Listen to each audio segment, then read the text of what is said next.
Hello guys. तो आज हमारे क्यू कार्ड का जो टॉपिक है वो है describe an old person you know and respect.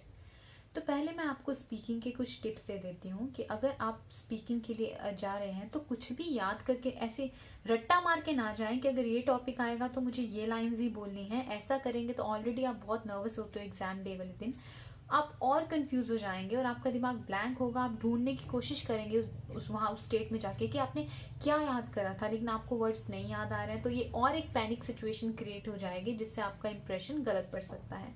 तो एकदम से कूल माइंडेड रहें वहाँ पे। बस आपको क्या करना है कि जैसे ही आपको क्वेश्चन मिलेगा, आपको ये क्वेश्चन मिल गया describe an old person you know and respect, तो आपको इसके अंदर से कीवर्ड्स निकालना शुरू करना है। तो पहला कीवर्ड जो मुझे मिलेगा वो मिलेगा ओल्ड पर्सन। दूसरा है रिस्पेक्ट। अब मुझे अपना दिमाग घुमाना है और इनके सिनोनिम्स याद करने शुरू कर देने हैं। ओल्ड पर्सन है तो मैं एक साइड पे लिख लूंगी कि मैं क्या क्या वर्ड्स यूज कर सकती हूँ। मैं एल्डरली यूज कर सकती हूँ, मैं सीनियर सिटीजन यूज कर सकती हूँ। अब रिस्पेक्ट, अगर आप किसी की रिस्पेक्ट करते हैं तो ऑब्वियसली उसके अंदर कुछ तो ऐसी क्वालिटीज होंगी जिनको आप रिस्पेक्ट करते हैं, राइट। तो जितनी भी क्वालिटीज होते हैं उनको लिख लीजिए। गुड बिहेवियर, डिसिप्लिन्ड, या फिर बोल सकते हैं आप कोई ऐसा एग्जाम्पल दीजिए जिनसे आप प्रूव कर सकें कि उनमें ऐसा क्या है जो आप उनकी रिस्पेक्ट करते हैं। तो फटाफट से अपने दिमाग में एक ऐसे बंदे को ले आए जिसको आप रिस्पेक्ट करते हैं और उनके बारे में फटाफट से कीवर्ड्स लिख लें कि ऐसा क्या था। उनका प्रोफेशन बहुत अच्छा था, उनका नेचर बहुत अच्छा था, वो बहुत ही पोलाइट थे या पोलाइट हैं, जो भी है वो आप सब लिख लीजिए साइड पे। तो बाद में क्या होगा, आप कंफ्यूज नहीं होंगे, आपको हेल्प करेगा ये सब कुछ। पहला पॉइंट ये हो गया। सेकंड, आपको 2 मिनट के लिए कम से कम बोलना होता है। तो अगर आप डायरेक्टली अपने टॉपिक पे जंप कर देते हैं कि here I would like to talk about my grandfather, तो मे बी आप पूरा कंप्लीट टाइम पूरा ना कर पाए और वो आपका शॉर्ट रह जाए, जिसकी वजह से आपके बैंड्स कम आ सकते हैं, राइट। तो पहले हमें क्या करना है, हमें बहुत ही अच्छे से इस गेम को प्ले करना है। हम पहले एग्जामिनर को एक इंट्रोडक्शन देंगे जो बहुत ही एक जनरल होगी, मतलब एक कॉमन जो सबके लिए होता है वो होगा। इसके अंदर कुछ भी मैं स्पेसिफिक खुद से रिलेटेड कुछ भी नहीं बताऊंगी, एक नॉर्मल उसको आइडिया दूंगी। और वो आइडिया क्या होगा, उसी के जो उसने मुझे क्वेश्चन दिया है उसी को पैराफ्रेज करके, या पैराफ्रेज नहीं बोल सकते, मतलब उसी से रिलेटेड मैं उसको एक कॉमन ओवरव्यू दूंगी। जैसे कि अब मुझे पता है कि यहाँ पे रिस्पेक्ट और ओल्ड पर्सन की बात हो रही है, तो मैं इसको इंट्रोडक्शन में क्या बताऊंगी। Well, frankly speaking, I am born and brought up in a country where showing respect to elders is expected in our culture. See, अब ये कुछ भी मेरे से स्पेसिफिक नहीं है, ये एक ऐसी चीज मैंने बोल दी है उसको जिससे वो डिनाई नहीं कर सकता। एक कॉमन चीज है जो सबके लिए कॉमन होती है, इसमें ऐसा कुछ नहीं है। हर किसी की कंट्री में ऐसा होता है कि you have to respect the elderly person, right. तो मैंने उसको यही बताया। Well, frankly speaking, I am born and brought up in a country where showing respect to elders is expected in our culture. ऐसा हम लोगों से उम्मीद की जाती है, हम लोगों से एक्सपेक्टेड है कि हम दूसरों की रिस्पेक्ट करें। अब मैंने एक क्लियर उसको एक अपना पॉइंट बता दिया।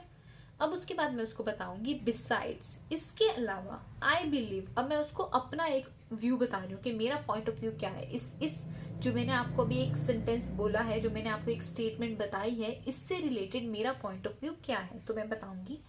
Besides, I believe that senior citizens are the backbone of our society because of their ample amount of knowledge and wide experiences of their life, which could be helpful in many ways. अब आप देख सकते हो यहाँ से लेके यहाँ तक मैंने कुछ भी ऐसी वो कैप नहीं यूज करी है जो बहुत ही एडवांस्ड हो। सब कुछ बहुत नॉर्मल नॉर्मल से वर्ड्स मैंने यूज करे हैं और इससे क्या हुआ, अभी तक मैं वहां पे एकदम कंफर्टेबल हो चुकी हूँ। जो मैं बोल रही हूँ उससे मुझे कॉन्फिडेंस आ चुका है। तो अब मैं आगे जाके डिफिकल्ट वर्ड्स को भी इंट्रोड्यूस करूंगी। लेकिन यहाँ पे आप देख सकते हो यहाँ से लेके यहाँ तक इतना बड़ा सेंटेंस मैंने बोल दिया, एक कॉम्प्लेक्स सेंटेंस मैंने बता दिया, लेकिन कुछ भी एडवांस वोकैब यूज नहीं करिए। इसका मतलब जितनी आपको नॉलेज है उसी के साथ भी आप अपने सेंटेंसेस को इनहेंस कर सकते हो, राइट। ऐसे एक तो कोहेसिव वर्ड्स बहुत यूज करने हैं आपको, जिससे क्या होगा, अगर आप बीच में रुक जाते हैं, आप बोलते हैं कुछ लोगों की आदत होती है, वो जब उनको आइडियाज नहीं आते तो they start to say like या फिर बार बार रिपीट करते हैं, okay then this was like this, okay okay right right. So this are the words जो आप बहुत, जब आपके पास शॉर्टेज ऑफ आइडियाज होते हैं तो आप इनको इंट्रोड्यूस कर देते हो अपने स्पीकिंग में. तो आपको ये सब नहीं करना है, इनकी जगह आपको ये सब वर्ड्स यूज करने हैं. बिसाइड्स, हाउएवर, मोरओवर, ऐसे सारे वर्ड्स. ठीक है. तो अब मैंने बताया, अब उसके बाद मैं बताऊंगी, मैंने उनको एक जनरल ओवरव्यू दे दिया कि मेरी कंट्री में क्या एक्सपेक्टेड होता है, ओल्ड पर्सन को लेके हमें रिस्पेक्ट करनी है, ये हमसे एक्सपेक्टेड है. उसके अलावा मेरा भी पॉइंट ऑफ व्यू यही है कि वो हमारी सोसाइटी के बैकबोन होते हैं, उनके पास बहुत नॉलेज और एक्सपीरियंस होता है जो हमारी हेल्प कर सकता है. अब मैं उनको बताती हूँ कि मैं ऐसे कितने लोगों से मिली हूँ. I am fortunate enough that I come across a myriad of amazing old people and of course I respect them all, right? अब ये देखो, मैंने यहाँ पे एक एडवांस वर्ड यूज करा है और इसकी जगह मेरे दिमाग में और भी बहुत सारे सिनोनिम्स हैं, like unlimited, countless, numberless, myriad. ठीक है, आप इसको याद रखें, myriad. फिर मैंने उसे बताया कि अपनी जिंदगी में मैं ऐसे बहुत सारे लोगों से मिली हूँ और मैं सबकी रिस्पेक्ट करती हूँ. ऐसा नहीं है कि एक ही कोई बंदा है जिसकी मैं रिस्पेक्ट करती हूँ, मैं सबकी रिस्पेक्ट करती हूँ. अब एक और चीज मैं आपको बता दूं, यहाँ पे ध्यान देंगे. जैसे ही आपके पास ये टॉपिक आया ना, आपने क्वेश्चंस लिख लेने हैं कि आप अपने आंसर में किस किस क्वेश्चंस का जवाब देने वाले हो. इंट्रोडक्शन मैंने आपको बता दिया, जनरल होती है. फिर अब मैं अपने उस पे आऊंगी, मेन स्पेसिफिक टॉपिक पे. ये क्वेश्चन सारे स्पेसिफिक टू मी होंगे. ठीक है. अब देखो, यहाँ पे आप देख सकते हो कि जो उसने क्वेश्चन में पूछा है ना, वो मैंने लास्ट में बताया, explain why you respect him और हर. तो पहले आपको उनको बताना है कि वो कौन है, हु, शी और he is, how do you know this person, what he और शी इज लाइक, वो कैसे हैं, उनका नेचर कैसा है, ये सब आपको बताना है. तो पहले मैं बताऊंगी कि वो कौन है. हमारा क्वेश्चन आ गया यहाँ पे, who he or she is. ये सिर्फ मैंने आपकी अंडरस्टैंडिंग के लिए यहाँ पे लिखा है, आपको ऐसे नहीं बोलना है उनको कि now I would like to tell you, ऐसे नहीं. ठीक है. आपको एक स्मूथ एक फ्लो होना चाहिए. पहले आपने एक जनरल ओवरव्यू दे दिया, फिर आप उनका बताएंगे कि वो कौन है, फिर वो कैसे हैं, फिर आप उनकी रिस्पेक्ट क्यों करते हैं. तो एक फ्लो होता है जो चलना चाहिए. ऐसा नहीं होना चाहिए कि आप फिर बाद में एक जनरल ओवरव्यू दे रहे हैं और पहले आपने उनके बारे में बता दिया. ऐसा नहीं होना चाहिए. ठीक है. आपको स्मूथ जाना है अपने टॉपिक में. तो अब मैं बताऊंगी, however, लेकिन I would like to take this opportunity to talk about my grandmother. लेकिन इतने सारे मैं लोगों से मिली हूँ, मैं सबकी रिस्पेक्ट करती हूँ, लेकिन यहाँ पे मैं किन की बात करना चाहूंगी, अपनी ग्रैंडमदर की, whom I don't only admire the most but also she is very close to my heart. अब आपको पता है कि एक ग्रैंड पेरेंट और एक ग्रैंड चाइल्ड के बीच का जो रिलेशन होता है वो बहुत ही लविंग, बहुत ही केयरिंग होता है. तो इसका फायदा उठा के मैं अपने इस लाइंस को डिजाइन करूंगी. ठीक है. अब मैंने उनको बताया कि I would like to take this opportunity to talk about my grandmother, whom I not only admire the most but also she is very close to my heart. Like any other grandchildren, I am extremely attached to her due to her unconditional love. There is nothing so extraordinary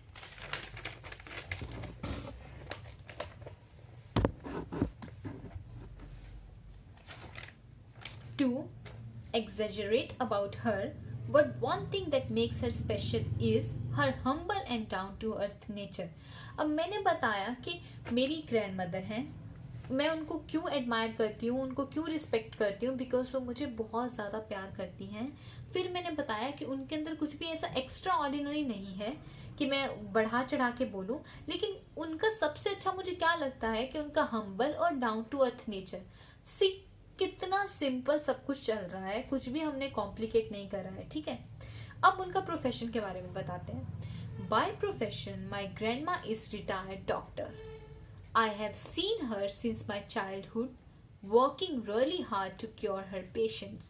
Right? अब देखो यहाँ पे मैंने उनका एक और plus point add कर दिया है कि मैंने बचपन से ही उनको बहुत ज्यादा हार्ड वर्क करते हुए देखा है.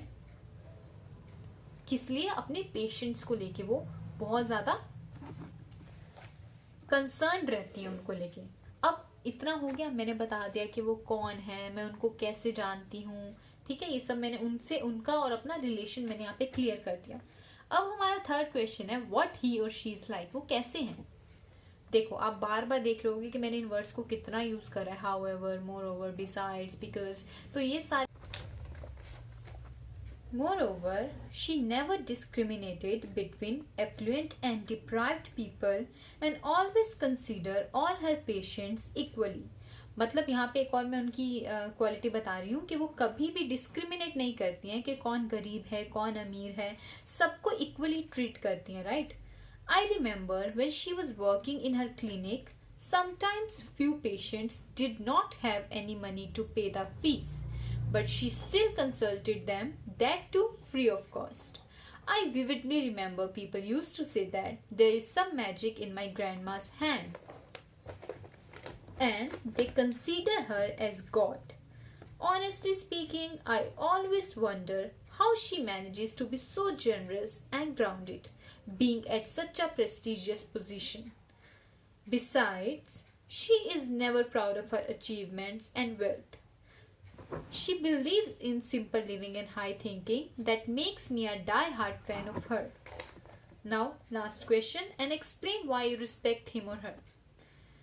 I admire her for so many reasons, but mostly, अब सी यहाँ पे भी एक कनेक्टर यूज करा मैंने दो सेंटेंसेस के बीच में। मैं उसे बता रही हूँ कि मैं उनको बहुत एडमायर करती हूँ, और ऐसे काफी सारे रीजंस हैं कि मैं उनको एडमायर करती हूँ, लेकिन ज्यादातर क्या उनकी ऐसी क्वालिटी है, because of the loving and caring nature for everyone. It wouldn't be wrong if I say that she is my biggest inspiration and I love her to the moon and back. यहाँ पे एक idiom use करा है.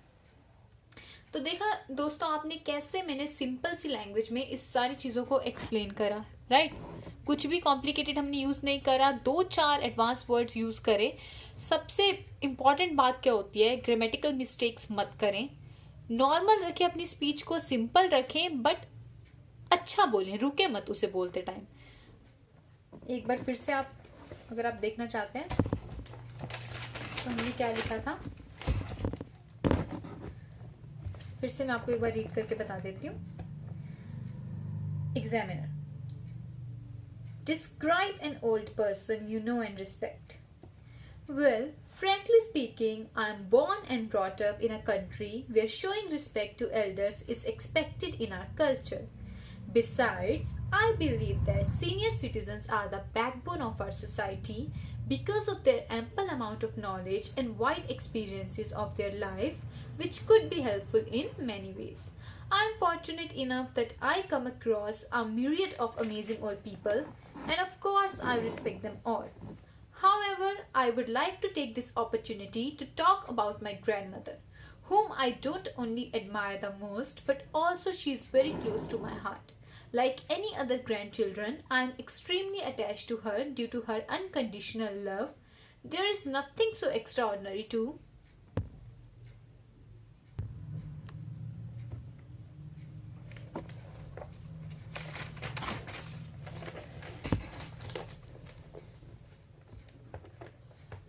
exaggerate about her, but one thing that makes her special is her humble and down-to-earth nature. By profession, my grandma is retired doctor. I have seen her since my childhood working really hard to cure her patients. Moreover, she never discriminated between affluent and deprived people and always considered all her patients equally.